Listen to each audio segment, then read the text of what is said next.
produk pertama Seroja, butter sama klasik Seroja Loaf, pakai susu skim dari Lembang, terus pakai tambahin cinnamon dikit. Rotinya masih jelek banget. Gue ngeliat sekarang juga cringe sendiri gitu. Rotinya nggak ngembang segala macem. Coba kan nggak ngerti kan kami. Oh ya udah, pede aja dijual. Ternyata laku. Banyak orang tuh nggak tahu kalau misalnya kita tuh nggak punya gandum gitu. Dan itu tuh nggak ditanam di Indonesia. Jadi dari dulu, dari awal kita makan mie, makan roti, itu semua itu 100% impor. Mereka masih nggak tahu etikanya dine-in, nongkrong, main kartu. Maka habis dari itu kita kasih aturan nggak boleh main kartu. Ini sekarang mau bikin aturan baru nih, nggak boleh main lato-lato.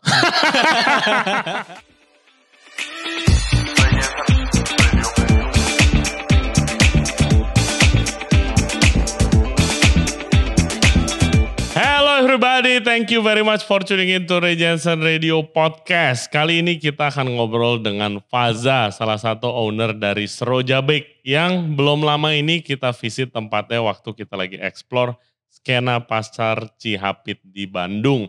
Nah, dia akan cerita karena tempatnya rame banget, banyak kejadian-kejadian gila, khususnya kelakuan tamu Generation Z atau Gen Z yang katanya tidak punya etika. Dan selain itu, karena Seroja Bake ini konsepnya adalah dia mempromosikan pemakaian barang-barang lokal. Nah, ternyata kalau misalnya kalian substitusi barang yang kalian import dengan barang lokal, efeknya itu bukan cuma dari produknya aja, tapi kita akan jelasin efek ke industrinya. Dalam hal ini kita akan jelasin tepung, karena tepung itu hampir 100% itu diimpor dari luar negeri, dan sekarang karena yang negara yang ekspor itu lagi perang, harganya mahal dan susah didapat. Efeknya apa kalau kita substitusi tepung dengan produk lokal, dan pakai produk apa untuk menggantikan tepung? Nah, langsung saja kita dengerin. Semoga episode ini bisa menjadi inspirasi buat kalian semua. Jangan lupa subscribe di Ray Jensen Radio Podcast. Kita ada di YouTube, Spotify, Apple Podcast, Google Podcast, dan juga Anchor App. For further updates, kritik, saran bisa langsung DM di Ray Jensen Radio, dan juga kita ada di TikTok. Oke, without further ado, please welcome Faza dari Seroja Bake. Enjoy the show. Oke guys, kita sekarang ditemenin sama Faza, co-founder dari Seroja Bake. Welcome to the show, man. Thank you, Chef. It's my honor here. Yes, jauh-jauh dari Bandung. Betul. Yes, punya konsep bakery with a mission, right? Yes, it's a bakery with a mission. Bakery with a mission. Nah, jadi guys, kalau kalian penonton setia Ray Jensen Radio Podcast itu mungkin ingat kita beberapa waktu yang lalu itu ada trip ke Bandung. Nah, kita visit. Tokonya tuh ngantri banget, buset, full. Ya kan? Dan dia adalah bakery with a mission yang punya misi sangat unik, itu pakai banyak produk-produk lokal. Betul, Chef. Ya kan? Di dalam penyajiannya. Nah, pertama tapi Faza punya cerita interesting dulu kemarin. Apa Zaz? Itu cerita harus masuk sih. Ya, ini teguran mungkin ya buat tamu-tamu lain, terutama yang generasi Z nih, yang biasanya sebelum pandemi sosialisasinya online doang. Kalau udah offline tuh harus punya etika gitu ya. Iya. Soalnya kalau offline orang bisa nonjok gitu. Kalau online cuma head speech doang. Jadi so what happened? Apa yang terjadi? Jadi kemarin pas tahun baru di Seroja Cihapit rame, ngantri banget, waiting list puluhan. Tapi ya orang namanya tahun baru dan dia gak reservasi, pasti expect-nya gak akan langsung dapet table kan. Iya, gua kemarin gak dapet table ke sana. Padahal udah mau syuting loh, gua gak dapet table ya. Sampai akhirnya duduk di depan itu kan, Chef, syutingnya. Nah, ini adalah anak-anak generasi muda lah ya yang datang ke warung, kelihatan. Terus dia datang, dia bilang dia mau reserve, mau dine in sama teman-temannya. Terus kita bilang, mohon maaf ini kalau untuk dine in sekarang ada waiting list sekitar 10 orang, apakah berkenan menunggu atau tidak? Terus jawaban mereka sangat sopan dan konkret sih. Mereka cuma ngelihat ke kasirnya terus gini. Oke, terus pulang? Pulang, udah. Oke. Tahu gak siapa? Namanya Adam bukan yang temennya.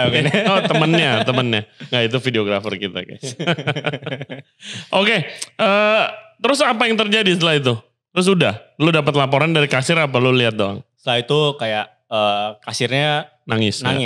Oh, kasirnya nangis? Nangis. My God. Tuh gue langsung lari ke bawah berharap orangnya masih ada kan. Tapi kayak udah dicabut gitu. Terus akhir tuh abis itu gak berapa lama, kayak 30 menit datang lagi tuh tipe-tipe datang, mereka duduk ke atas bawa mixue. Oh my god. Oh my. Terus kita udah bilang, di sini nggak boleh bawa makanan dan minuman dari luar. Kita udah kayak, apakah mau mixue-nya kita masukin ke freezer dulu biar nanti setelah beres makan masih bisa dimakan. Jawaban mereka juga sangat baik sih. Mereka cuma bilang, bacot gitu, terus pulang. Oke, wow. Tapi kan ya namanya. Gue sampai speechless sekarang. My God. Raja ya katanya, tamu raja kan katanya. Tamu raja iya. Aduh my God. Gila men. Kok bisa sampai sebegitu di Bandung ya? Di Jakarta sih jarang loh ada yang begitu. Itu dalam 1 hari doang loh Chef. Iya exactly. My God, apa di Bandung gak biasa ngantri gitu? Mungkin karena dining scene baru mulai berkembang ya di Bandung. Oh iya, tamunya belum evolve ya, belum ngerti. Benar, mereka masih nggak tahu etikanya ya, mungkin ketika dine in gitu, kayak sesimpel nggak boleh kaki naik ke meja tuh kayak banyak yang nggak tahu juga gitu. Atau tiba-tiba banyak yang kaki naik ke meja, otak gue kok kursi ya, ke meja. Kursi lumayan banyak. Iya. Ke meja juga ada ya, kursi pun udah kita tegur sih ya, tapi kayak. Maksudnya kaki naik ke meja gitu, terus apa tiduran? Maksudnya kayak, gue gak ngerti sih kaki naik ke meja. Biasanya lebih nongkrong, main kartu, maka habis dari itu kita kasih aturan gak boleh main kartu. Ini sekarang mau bikin aturan baru nih, gak boleh main lato-lato. Kayak kan kayak Seroja tuh sempit gitu. Setiap orang tuh deketan terus kita tok. Iya, itu harus di-ban sih segera. Pak Jokowi boleh gak tolong ban itu? Gila annoying banget men. Kemarin gue baru ngebentak staff orang gara-gara di bar gue yang di Puri. Ada namanya Cheers guys. Gue lagi meeting, terus staffnya gara-gara hari itu lagi sepi mungkin mereka. Pada main lato-lato 4 orang. Gue lagi meeting.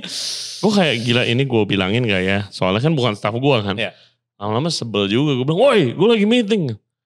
Ini main oh fuck. Oke. Anyway. Thank you buat ceritanya men. Thank you juga Chef. Apa konsep dari Seroja Bake buat orang-orang yang mungkin belum nonton kemarin episode kita di Pasar Cihapit? Oke, ini mungkin sedikit recap ya buat Seroja Bake, Bakery with Mission. Missionnya tuh apa sih gitu. Yeah. Mungkin kita harus kasih konteksnya sedikit gitu ya. Banyak orang tuh gak tahu bahkan kalau misalnya di Indonesia tuh kita tuh gak punya gandum gitu. Gandum tuh bahan utama tepung terigu yang dibikin jadi roti dan mie. Yeah. Dan itu tuh gak ditanam di Indonesia. Bahkan kayak mahasiswa masak aja banyak yang gak tahu hal itu loh ternyata. Kalau misalnya di Indonesia gak ada, kita gak produksi gandum sama sekali. Soalnya dia kan butuh lahan yang dingin dan kering. Sedangkan Indonesia kan kebanyakan daerah dingin tuh di pegunungan jadi basah dan akhirnya yang gak ada iklim yang sesuai lah untuk gandum. Jadi dari dulu, dari awal kita makan mie, makan roti itu semua itu 100% impor gitu. Oke. Nah, efeknya apa sih gitu? Efeknya pertama kita lihat roti dan mie itu jadi salah satu bahan pangan pokok utama di Indonesia sekarang udah nomor 3.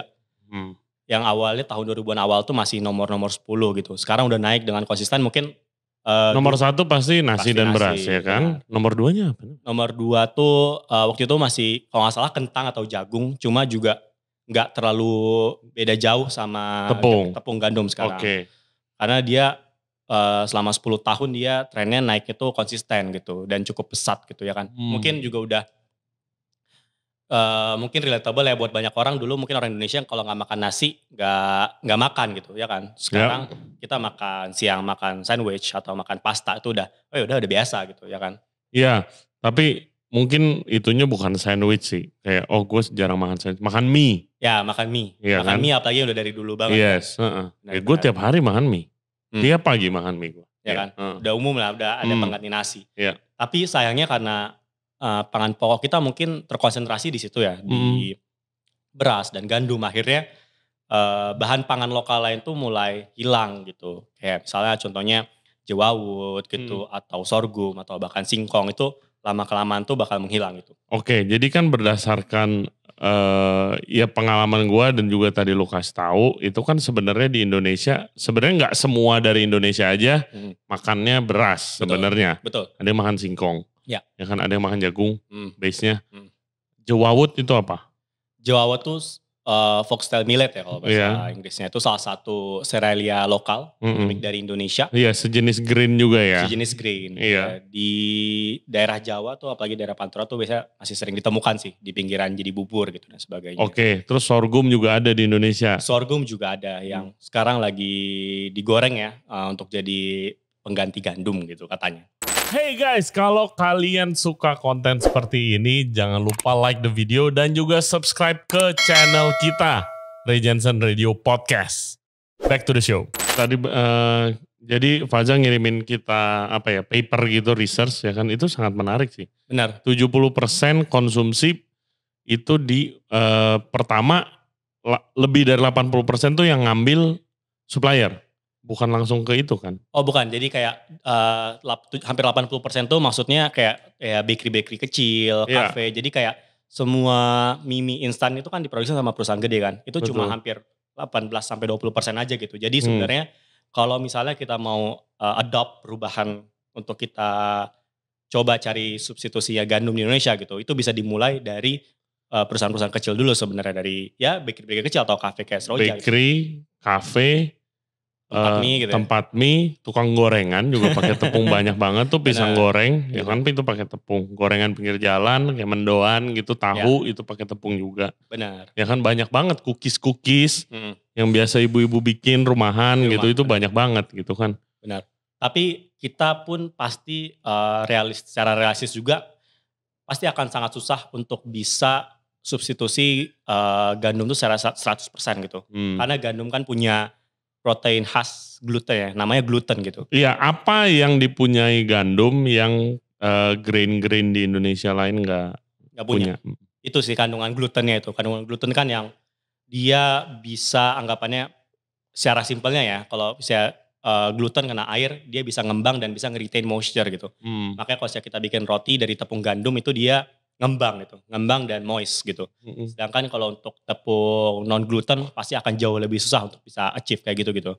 Sedangkan makanan pokok, misalnya di Indonesia gandum tuh banyak diubah ya jadi mie sama roti gitu, yang mana butuh elastisitas dan moisture-nya itu gitu, yang jadinya pasti akan sangat susah. Jadi sebenarnya sih secara roadmap harusnya di Indonesia tuh juga mulai bisa menggalakkan produksi gandum lokal sebenarnya. Sekarang tuh udah ada risetnya, tapi masih belum masuk tahap komersil gitu. Jadi lagi nyoba nanam gandum di Indo. Ya, tapi areanya nggak bisa gede-gede banget gak sih? Benar. Mana cukup buat semuanya gitu. Demand, iya kebutuhan tepung Indo. Soalnya yang berdasarkan research juga di G20, Indo juga salah satu importir tepung paling banyak di dunia. Di negara G20 Indonesia tuh yang paling tinggi impor. Yang paling tinggi malahan impor tepung ya kan. Waktu itu kan ya tepung itu kan kita udah banyak juga ngomong di podcast ini guys, khususnya sama bakery kemarin yang waktu lagi harga tepung naik gila. Itu kan karena perang kan, Rusia Ukraina adalah 70% penyuplai tepung ke seluruh dunia gitu. Waktu lagi perang makanya harga tepung naik gitu.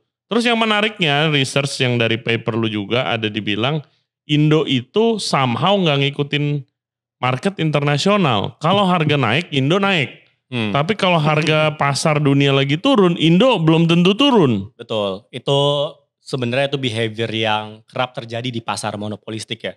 Jadi ada dari riset tersebut ada indikasi terjadinya monopoli gitu di pasar gandum Indonesia gitu. Karena kalau saya dilihat pun juga di Indonesia perusahaan yang mengimpor gandum gitu ya, mengimpor gandum dan ngubah jadi tepung terigu tuh cuma beberapa aja gitu yang jadi total supplier. Jadi kayak cuma ada 5 perusahaan besar yang oligopoli gitu. Benar.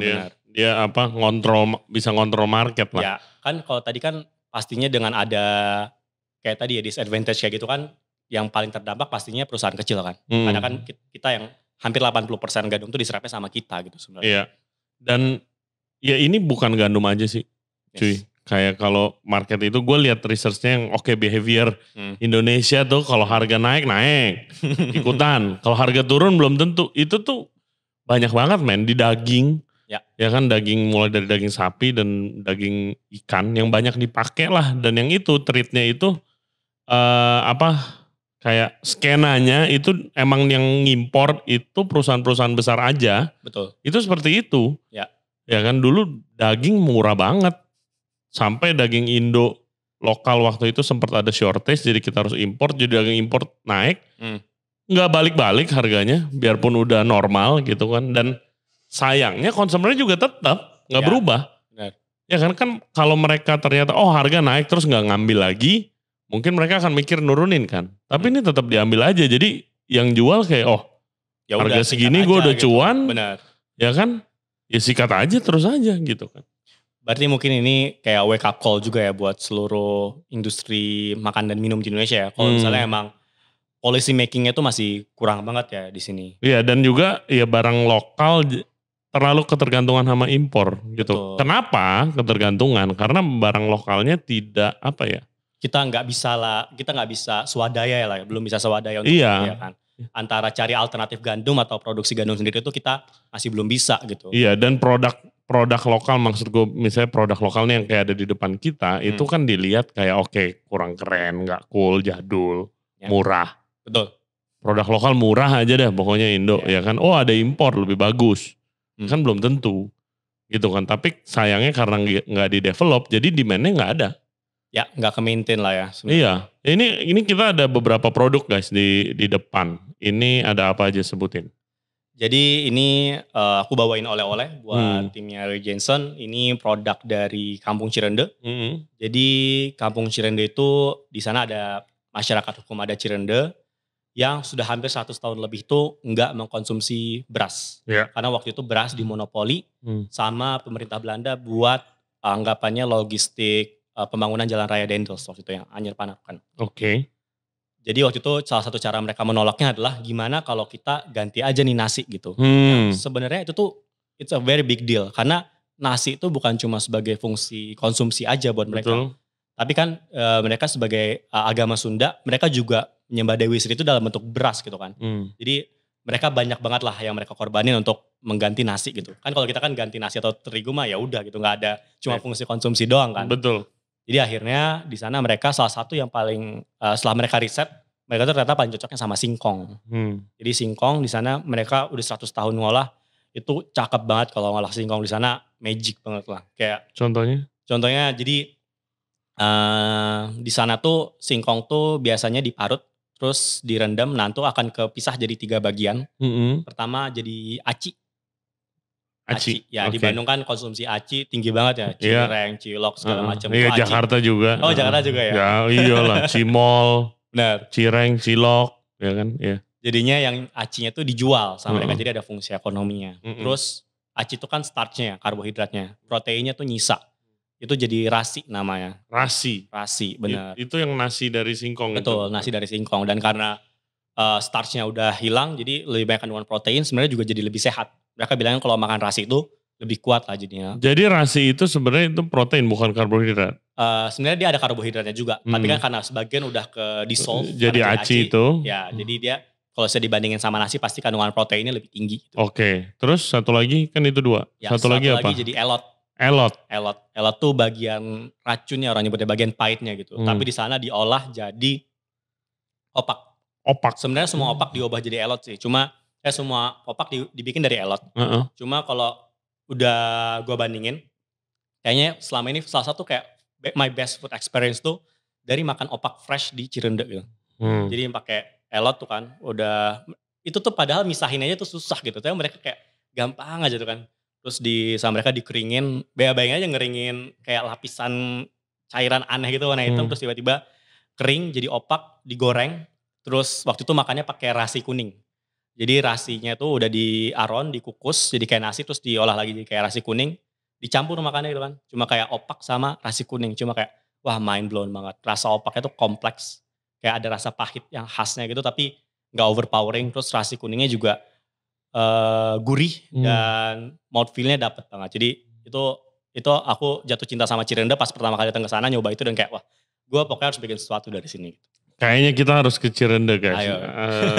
Faza ajak kita nanti ke Cirende. Banget. Iya amazing banget ya. Jadi mereka kayak, lu monopoli nasi, ya udah gue gak makan nasi. Gue akan develop baru. Jadi sampai sekarang pun singkong yang sekarang di-explore. masih singkong. Nah ini oleh-oleh dari desa Cirende. Ada egg roll. Semprong ini ya, bentuknya seperti semprong. Semprong tapi masih ada adonan telur tambahan makanya lebih lembut. Ya. Terus di roll. Satu-satu nih sama ibu-ibu sana. Gila. Ya kayak biskuit enak sih ini. Ya. Terus apalagi kan ini gak pakai terigu kan sebenarnya tricky banget kan. Buat dia bikinnya. Oh iya ya. Kalau bener. ngeliatnya pusing banget. Gue assume kayak gak ada glutennya susah ya. Susah. Terus ada simping, ada kerupuk bawang. Terus ada saroja, jadi kayak kembang goyang. Tapi karena ini pakai singkong, tepung rasi. Jadi dia lebih tebel ya. Dia lebih tebel karena lebih gak elastis. Tapi kalau di sini manis dia. Biasanya kembang goyang asin ini manis. Ini salah satu cemilan favorit di Seroja. Jadi pas kan Seroja, cemilan favoritnya saroja dari Cirende gitu. Ini kadang-kadang kalau tamu udah habis makan ini kayak, Mas saya mau dong beli 5 kilo, beli 10 kilo gitu. Ini enak sih, gak bisa gak berhenti sih makan. Dan gue find karena garing gitu loh. Jadi beda dikit sama kembang goyang yang biasa gue makan. Ya biasa agak lebih lembut ya kalau biasanya. Terus terakhir yang favorit juga, dendeng kulit singkong. Makanya, ini gue udah habis berapa? 5 kali tadi, ini enak banget sih. Pertama gue dapet ini dari anak-anak Party Gastronomi. Ya kan, shout out Party Gastronomi ya. Waktu launching podcast waktu itu. Gue dikirimin ini. Enak banget sih. Ini guys buat ngebir. Wah mantap. Ini bikinnya gimana ya? Nah ini menarik banget. Jadi singkong yang udah dikupas. Kulitnya tuh dikeringin. Kadang sama mereka cuma dirap pakai bumbu dendeng doang. Atau ada yang pakai ayam juga atau ikan. Terus dikeringin aja. Di bawah sinar matahari gitu. Tapi yang unik banget tuh dari proses pengolahan itu sebenarnya dari proses pengupasan singkongnya. Jadi singkongnya tuh harus ngupasnya harus rapi banget. Oke. Dan ibu-ibu sana ngupas rapi, jadi kayak harus kali truk dipotong, terus itu harus kebelah dengan sempurna gitu si kulitnya. Dan itu ngupasnya nggak pakai pisau, pakai golok. Jadi ini kulit yang coklat itu? Iya, kulit yang coklat dibersihin, dirap, terus dikeringin. Wow, amazing. Lu regularly ke sana dong? Regularly ke sana karena kita di sana juga lagi bikin semacam tempat pengolahan singkong ya. Karena kan kita di Seroja sendiri banyak menu yang pakai tepung mokaf, tepung singkong. Jadi mokaf tuh modified cassava flour. Kalau tadi kan kalau singkong tuh direndam jadi 3 bagian. Nah kalau sudah diolah jadi mokaf, dia jadi 1 bagian whole aja. Oke. Jadi dia secara karakteristik kandungannya mirip tepung terigu walaupun gak ada glutennya gitu. Oke. Terus aja jadi tart gitu. Terus iya gue ingat itu nyoba singkong tart yang jeruk kunci. Yes. My favorite. Thank you, Chef. Itu enak banget. Kan ada juga tepung tapioka. Ada. Itu apa bedanya? Sama tepung mokaf sama tepung tapioka itu apa bedanya? Kalau tepung tapioka tuh dia berarti karakteristiknya mirip kayak aci ya. Tadi. Jadi kan dia kandungannya lebih banyak isinya karbohidrat di sana. Jadi karena dia nggak ada proteinnya, ya mungkin kebayang ya kalau yang sering masak gitu. Misalnya kalau tapioka atau aci misalnya dicampur sama air kan jadi slurry aja dia kan. Lengket, gak bisa kebentuk jadi adonan yang stable gitu. Iya. Jadi secara karakteristik kimianya pun beda gitu. Jadi peruntukan untuk makanannya pun juga demikian. Terus lu bikin Seroja baru lihat ini atau lu lihat ini terus jadi lu bikin bakery? Seroja. Kalau bikin bakery, kita waktu itu ke Cirende tuh pertama kali sekitar tahun 2020. Setelah Seroja buka? Setelah Seroja buka. Okay. Jadi kami awal mulai riset tuh dari tengah tahun 2019 sebenarnya. Kenapa? Kenapa lu riset? Waktu itu tugas kampus. Oke. Tugas kampus kita kayak ada satu isu sustainability yang harus kita riset gitu kan. Jadi waktu itu gue sama co-founder Ana, kita mau coba risetnya tuh ke industri roti. Karena kebetulan ibu gue punya toko roti. Oke. Jadi biasalah ibu-ibu pengusaha. Jadi setiap dia pindah rumah selalu bikin bakery gitu. Jadi dari gue kecil, dari gue lahir sampai sekarang gue belum pernah tinggal di rumah yang gak double jadi tempat roti juga. Jadi alarm pagi itu jam 5 pagi itu selalu suara mesin mixing gitu. Waktu itu bakery ibu gue sebenarnya di Palembang. Cuma waktu itu gue pindah ke Bandung buat kuliah. Beberapa mesin gue bawa karena ya mau nyari uang juga kan. Jadi sambil kuliah waktu itu sambil bikin roti buat jadi danusan. Karena udah kebiasa bikin roti. Jadi kita coba risetnya dari sana gitu approach-nya. Pas di kulik-kulik baru tahu juga tuh, wah ternyata gandum tuh gak ada di Indonesia ya gitu. Terus lu juga baru tahu? Baru tahu tuh 2019. Oke. Terus waktu itu juga baru-baru mulai kan, kayak masih gak ngerti tuh bedanya butter, shortening, margarin segala macam gitu kan. Barulah kita mulai ngulik-ngulik tentang isu sustainability di industri roti. Terus akhirnya waktu itu sepakat untuk bikin bakery setelah nyobain rotinya Dr. Debri di Suma Bakes waktu itu. Waktu itu Dr. Debri sama Nama Laka ya bikin Suma Bakes. Terus ingat banget waktu itu waktu nyampe di bread testingnya Dr. Debri ngomong, ini saya bawa salah satu merek roti paling terkenal lah. Untuk sebagai perbandingan sama roti saya. Tapi saya dari kecil belum pernah coba makan roti ini katanya. Wow gitu. Wow, kenapa? Kayaknya karena dari kecil dia udah terbiasa makannya real bread ya. Oh. Jadi kayak udah pas nggak ngelihat roti gitu nggak selera lah gitu mungkin ya. Harus tanya Dr. Debri mungkin. Siap Dr. Debri. Tapi waktu itu Dr. Debri kita testing, jadi kan dia kasih roti dari Jerman, dari mana. Kayak ini di sana gini, di sana gini. Tapi di akhir-akhir testing beliau bikin sourdough peyem. Wow itu kayak Dr. Debri bikin peyem sendiri. Gue pernah nyobain kok itu. Yeah, it's good. Yeah. It's very good. Kayak kaget kan, wah ini bisa jadi kayak gini nih. Akhirnya pulang, udahlah kita coba. Waktu itu akhirnya kita coba deh untuk bisa explore ke sana juga gitu. Niat awalnya tuh bukan bikin toko roti. Niat awalnya tuh bikin toko bahan baku roti. Jadi kita supply bahan baku ke bakery gitu ya. Yang produk pertama yang mau kita tackle waktu itu butter sebenarnya. Karena kami waktu itu di Bandung, dan di Bandung tuh banyak pengolahan susu gitu. Kan di Indonesia kan butter hampir semuanya impor ya. Indonesia kan kayak brand-brand butter gitu tuh ya impor gitu. Kita mikir ya kalau misalnya gandum susah di tackle, dari butternya dulu lah. Ya kan? Ya udah kita waktu itu ngambil susu dari peternak sekitar Bandung, diubah jadi butter. Cuma susahnya buat bikin 1 kilo butter tuh butuh kira-kira kayak 30-an liter susu. Jadi kebayangkan waktu itu udah bikin butter, udah jadi. Terus ada sisa skim milk nih 30-an liter di kulkas. Kayaknya kalau diminum sendirian apa gak mati gue ya kan. Ada kayak ya udah akhirnya mikirnya ini paling nge-search di Google kayak skim milk diapain ya biasanya. Ada bikin ricotta segala macam gitu kan. Cuma paling enak katanya udah skim milk masukin ke adonan roti aja, itu bakal nambah rasa juga gitu. Ya udah kita bikin jadi roti. Waktu itu produk pertama Seroja akhirnya butter sama classic Seroja loaf. Waktu itu kita bikin pakai susu skim dari Lembang, terus pakai tambahin cinnamon dikit. Rotinya masih jelek banget. Gue ngeliat sekarang juga cringe sendiri gitu. Rotinya nggak ngembang segala macem. Coba kan nggak ngerti kan kami. Oh ya udah pede aja dijual. Ternyata laku. Laku dan ini blessing in disguise sebenarnya. Habis itu pas kita lulus pandemi. Dan karena pandemi kan orang jadi mulai kebiasa beli online kan. Yang awalnya kami cuma jual dikit, lama-lama orang terbiasa tuh beli online.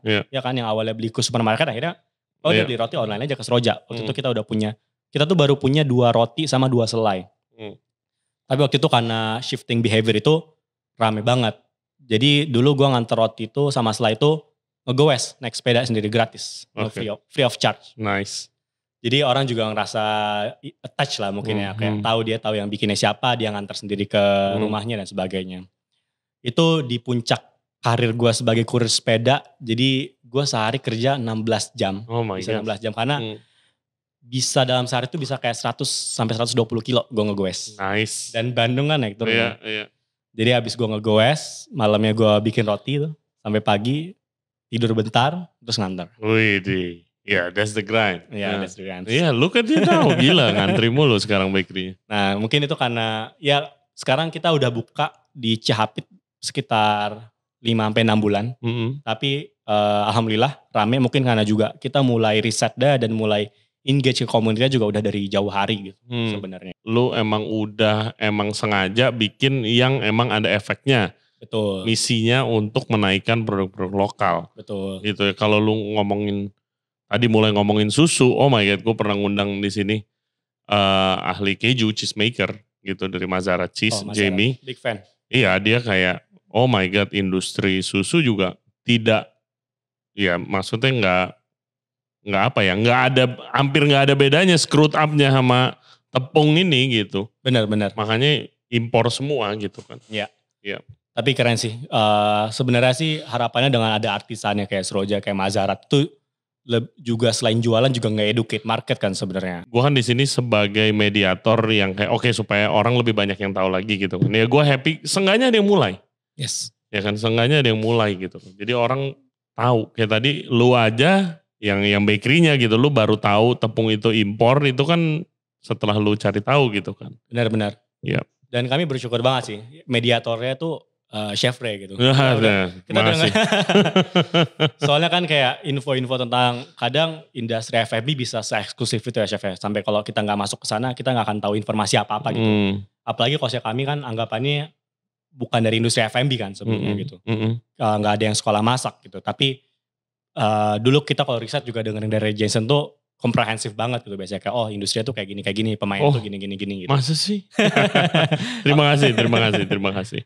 Oke, nah terus abis itu di Seroja itu emangnya, apakah lu udah gak pakai tepung dan butter impor itu? Atau masih pakai atau dalam transisi? Kalau di Seroja balik lagi tadi kan susah banget buat kita bisa substitusi gandum 100% karena gak ada kandungan gluten.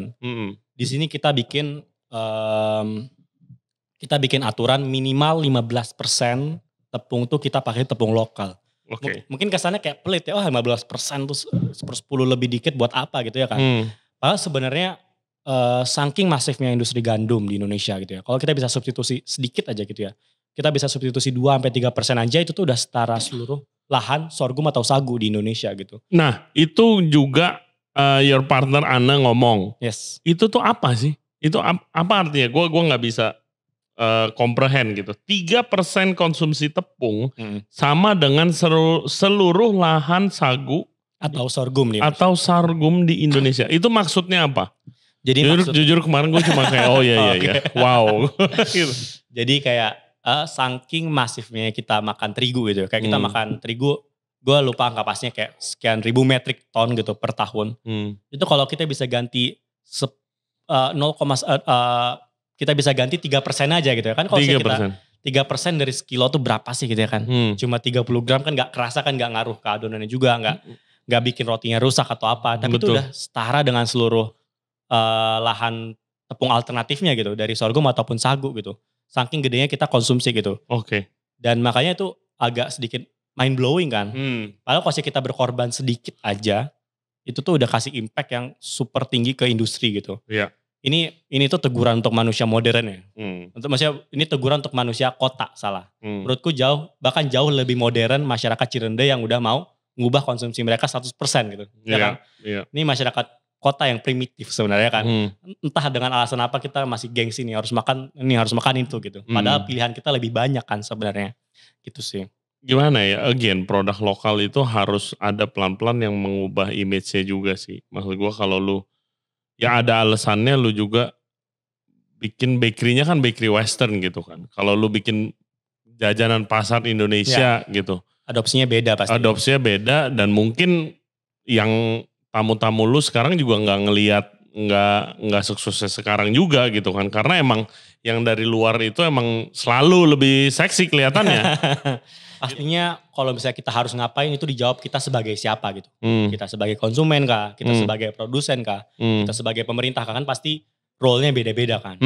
Kalau untuk produsen sih kalau saranku lebih kritis lagi sih sebenarnya dengan bahan baku yang kita pakai. Dan untuk konsumen juga harus lebih menuntut sebenarnya agar perubahan itu terjadi nggak cuma dari institusi bisnis tapi juga dari seluruh institusi lainnya gitu. Kayak dari pemerintahan, dari institusi pendidikan bahkan dan sebagainya gitu. Di Indonesia kan masih minim banget ya ada pendidikan tentang makanan Indonesia gitu. Tentang makanan juga masih minim kalau menurut gua, iya kan. Nggak ada di sini orang nggak tahu where their food came from. Makanan lu tuh dari mana? Nggak tahu di sini. Taunya udah di piring kalau nggak di supermarket gitu kan. Ya mungkin kita belum bisa seradikal Prancis ya misalnya yang jadikan itu bagian dari kurikulum gitu. Cuma setidaknya kita buat masyarakat kota yang punya daya beli lebih gitu ya, yang jadi punya lebih banyak alternatif. Ya kita bisa lebih dulu memulai itu sebenarnya buat ngebuka pasar gitu. Itu sih yang masih, makanya kalau di Seroja Cihapit ataupun di Seroja cabang-cabang lainnya sengaja banget dapur tuh gak pernah kita tutup. Sebenarnya bukan buat gaya-gayaan aja tapi lebih buat ngasih lihat ke konsumen kita tuh transparan terhadap apa yang kita pakai gitu. Ya kan? Terus apakah tujuan lu suatu saat nanti mungkin 100% akan bisa gak sih kita terlepas dari tepung impor?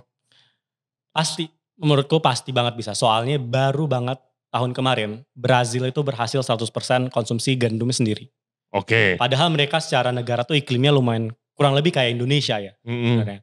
Makanya kan sebenarnya padahal pengimpor dan produsen tepung terigu di Indonesia kan cuma beberapa perusahaan aja. Kalau kita sebagai konsumen mau nuntut mereka, oh cepet dikencengin nih riset gandumnya, jangan abal-abal gitu. Pasti cepet itu jadinya. Kalau di Brazil karena mereka pun konsumennya juga nuntut, akhirnya itu terjadi gitu. Padahal kan keren banget ya chef kalau misalnya di Indonesia tuh bakery-nya kita bisa freshly milling the wheat gitu kan. Pasti rasanya juga beda banget. Oh gitu. iya dong. Ya kan? Iya dong. Kita dapat gandum impor dari mana nggak tahu udah berapa lama di gudang gitu kan jadi roti, dan kita nggak bisa expect kita dapat roti kualitas terbaik gitu di sana. Apalagi chef Ray yang udah pernah keliling dunia pasti juga paham kan roti-roti di negara lain tuh beda banget gitu rasanya ya, karena dari bahan bakunya pun juga udah beda gitu. Yes, itu dia yang kenapa salah satu alasan kenapa roti di luar tuh wah lebih enak. Ya itu karena kebanyakan gandumnya fresh. Betul. Iya kan, itu lebih bukan fresh sih, lebih fresh daripada udah nyampe di Indo berapa bulan di kapal gitu kan, belum di gudangnya. Iya kayak gitu. Belum di suppliernya kan. Iya belum di suppliernya dan segala macamnya gitu kan. Soalnya kalau misalnya bahan pangannya hilang, teknik masaknya juga hilang sih pastinya. Udah ya, pasti. Kan pasti dulu masyarakat lokal pasti menyesuaikan teknik masaknya dengan bahan pangan yang mereka punya kan.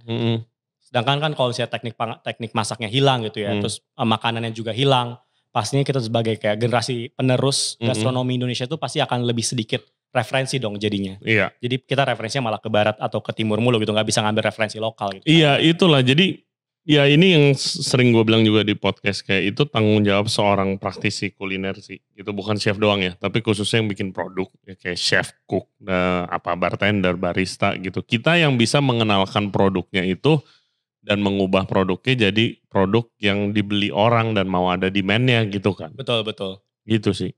Soalnya kalau nggak ada kita, ya nggak ada yang nerusin gitu kan. Gimana kita semaksimal mungkin coba pakai barang lokal. Tapi menurut gua, ya gua ngerti, gua tidak melakukan apa-apa nih gitu kan. Bukannya gua pakai barang lokal apa gitu segala macam. Gua dulu punya restoran Indo yang nggak pakai barang impor. Wow. Nggak pakai kita emang nggak pakai. Kita nggak pakai butter, nggak pakai krim ya. Kenapa? Karena kita produknya produk Indo. Benar. Nggak ada no need for gue kasih krim di rendang gue atau di soto gitu kan. Jadi kalau gue boleh ngomong mungkin explore produk lokal juga ya. Soalnya kalau produknya tetap western, lu bikin pakai produk lokal nggak akan seenak yang lu pakai produk dari impor. Benar. Karena makanannya udah jenisnya dari sono. Ya. Tapi kalau lu bikinnya produk Indonesia, apapun itu gitu kan, lu baru bisa aplikasiin itu secara lebih masif gitu sih. Benar. Itu sih jadi sering kami pakai juga termsnya gitu ya. Kan pasti banyak yang nanya, ini bakery apa sih? Ini orang paling sering ngomong tuh, ini fusion ya gitu. Ini bakery fusion ya. Bakery fusion, apa tuh bakery fusion? Kan kayak fusion cuisine kan seperti setting kan. Kita selalu bilang dengan bangga kalau it's an Indonesian style bakery gitu. Kita bakery dengan stylenya Indonesia. Karena kita lagi coba develop itu gitu ya kan.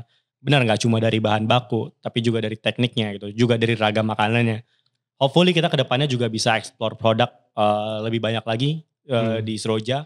Gak cuma roti, tapi juga mungkin ngambil teknik-teknik jajanan pasar gitu ya untuk bikin produk-produknya gitu. Soalnya ya susah kan sih. Maksudnya menurutku ya bahkan di Indonesia tuh kita lebih mudah cari roti kualitas terbaik dibandingin nyari jajanan pasar kualitas terbaik gitu. Dibandingin nyari Nagasari kualitas terbaik gitu misalnya. Padahal bahan bakunya tuh ada semua di sini.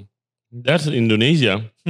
Waktu itu Chef Ragil pernah bilang juga, lebih gampang gue nyari foie gras dari desa di Prancis daripada gue nyari gula aren yang terbaik dari Aceh gitu. Benar banget. Susah banget nyarinya dia bilang. Gila ya. Ya itu Indonesia guys. Belum sempat ditahan juga kan Chef Ragil di bandara ya karena bawa garam. Ribet banget ya mau masak makanan Indonesia gitu. Iya kan kalian juga ke itu ya, ke Melaboh ya? Yang mana? Yang gue waktu di sana, gue nyobain kalian ada abis dari foraging trip. Oh, dari bikin pavlova. Melaboh lagi. Malangbong. Melaboh itu di Aceh. Sorry guys. Malangbong ya. Itu kalian emang do that trip regularly? Asli, kita tuh sering banget visit ke pasar dan pasti langsung ke kebun gitu ya. Dan salah satu kebun yang paling sering kita visit tuh di Malangbong. Itu kebun keluarga milik Mas Reza dari Parti Gastronomi. Dan di sana dia yang jaga kebunnya namanya Kang Duloh.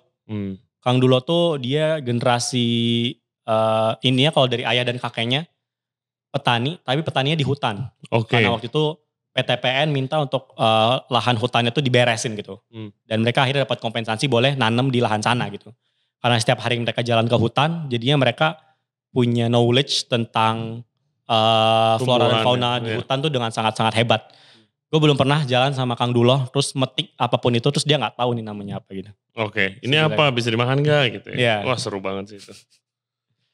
Terus jadi di sana lo jadikan produk kan? Betul, kita bikin jadi pavlova malangbong waktu itu. Jadi kita dapat beberapa tanaman yang akhirnya gue juga baru tahu di sana kayak empot, tiung bun-bun, guluma, sama ada yang lebih guluma itu enak banget sih. Guluma. Garing-garing gitu. Kalau dari gue lebih ke masakan asin, bisa jadi salad, bisa jadi apa, lu fresh, lu dip aja di mana di saus gitu, enak banget sih itu. Itu kita juga baru ngeh sebenarnya itu kan kemarin dia kalau chef fresh guluma itu kan kayak bambu gitu kan. Kalau fresh tuh rasanya fresh gimana ya rasanya ya? Fresh banget lah ya, agak sedikit asem tapi kebanyakan freshnya gitu. Ternyata kalau dia didiamin semalam aja tuh baunya jadi kayak ikan asin. Ya kayak rebung aja gitu. Tapi bau ikan asinnya kuat banget. Jadi masyarakat sana biasanya didiamin dulu terus dimasak jadi sayur gitu, sup. Wah itu enak banget sih. Nanti dibawain lah chef kalau kesini lagi. My God, enggak ajak gue kesana dong, kita kesana dong. Itu tapi dia cuma ada di satu puncak gunung. Dan susah banget ke sana. My God. Kayak kita waktu kita naik sama Kang Dulo dia bilangnya kayak ini berapa lama Kang Dulo sampai ke puncaknya? Deket paling juga 30 menit. Katanya 30 menit ya. Soalnya dia juga sambil nentang termos. Ya udah kita percaya dong. Jadi waktu itu sama tim Seroja sekitar 4 orang. Kami naik ke puncak Guluma. Karena lihat dia setelannya nyantai, kami juga setelannya nyantai dong. Ya udah pakai celana pendek dan segala macam. Exactly. Tahu-tahu yang katanya 30 menit jadinya 8 jam. 8 jam dan hampir semuanya nangis karena isinya tanaman beracun semua. Oh my God. Gue pengalaman yang mirip kemarin di Aceh sih. Wah. Di Aceh kita, gue bilang gue mau ngonten di kebun kopi. Bilang gitu. Oke, ya udah kita atur, kita cari desa yang emang produsen kopi semuanya. Terus abis itu ke sana, ya udah yuk dia punya kebun kopi, di tengahnya ada gubuk, terus kita bisa podcast, kita bisa goreng ikan gitu ke sana. Ke sana naik mobil, terus parkir di tempat parkirnya, terus kayak berapa lama nih Bang?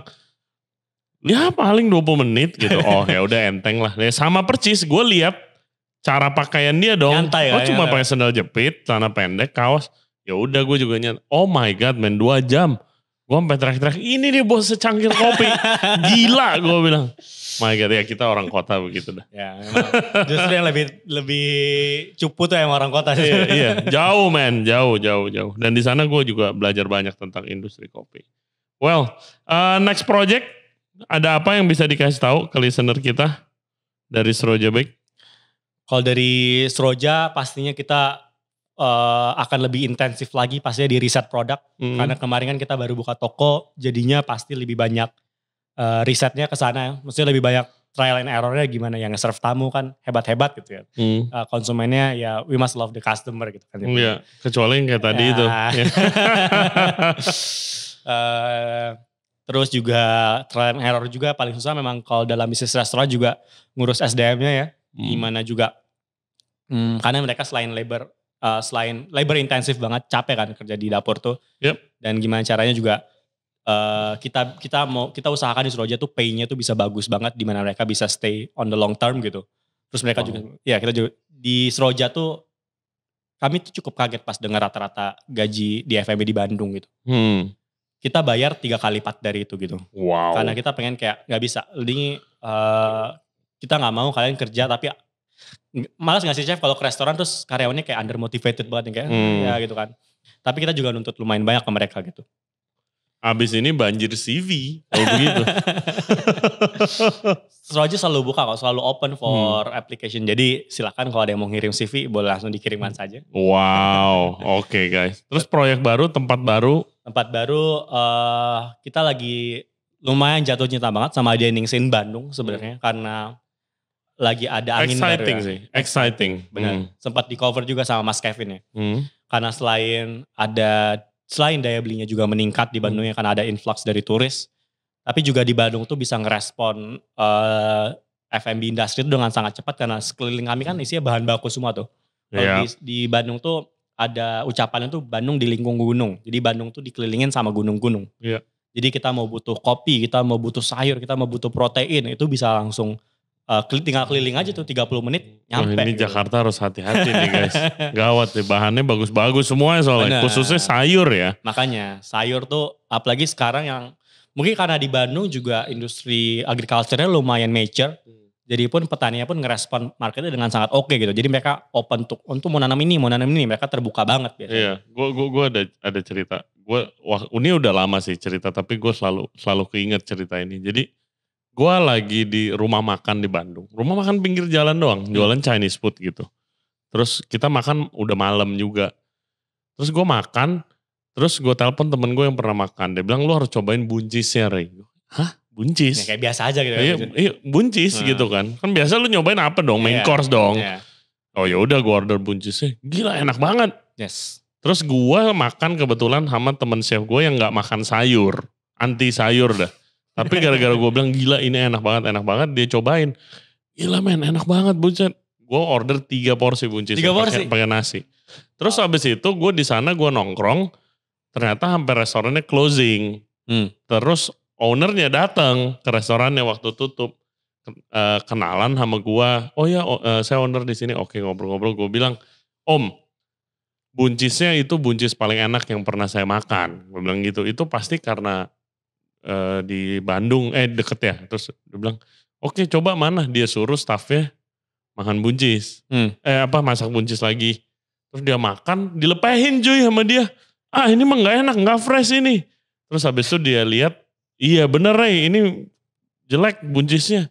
Kalau datang lagi nanti saya kasih buncis yang beneran bagus. Anjing itu buncis yang paling enak yang pernah gue makan. Iya berarti emang ya produce di sana luar biasa kualitasnya. Benar. Kalau di take care dengan benar ya. Gitu sih. Ya makanya agriculture industry-nya pun harus direspon dengan baik juga ya sama FM industry-nya. Iya kalau kalian ada di tempat yang perfect sih Inggris. Kalau dilihat ya ke luar negeri gitu ya. Kota-kota yang dining scene-nya itu luar biasa berkembangnya biasanya disupport sama produknya pasti kan. Karena kan produk yang bagus makanannya pasti enak. Nah Bandung sebenarnya ada di strategis tuh karena mana-mana deket kan. Iya jadi Jakarta hati-hati makanya. Kalau Jakarta kan apa-apa mahal. Ngambil sayur dari Bandung udah layu. Gue pernah sampai kita kerja sama waktu itu gue lagi opening hotel. Terus habis itu gue jadi corporate chefnya gue kerja sama petani di Lembang buat nanam roket. Iya kan? Buat nanam roket dan mereka berhasil, mereka kirim ke Jakarta langsung nggak pakai supplier. Terus gue kasih bos-bos gue cobain, dibilang kepedesan, gila ini pedes banget. Itu aslinya rasanya begitu. Kalau lu beli dari supplier udah nggak tahu berapa hari di kulkas ya, datang udah nggak ada rasanya, cuma jadi dekorasi doang. Tapi di Jakarta udah biasa, dia dikasih roket yang asli, pedes. Ya roket kan pedes emang, gitulah.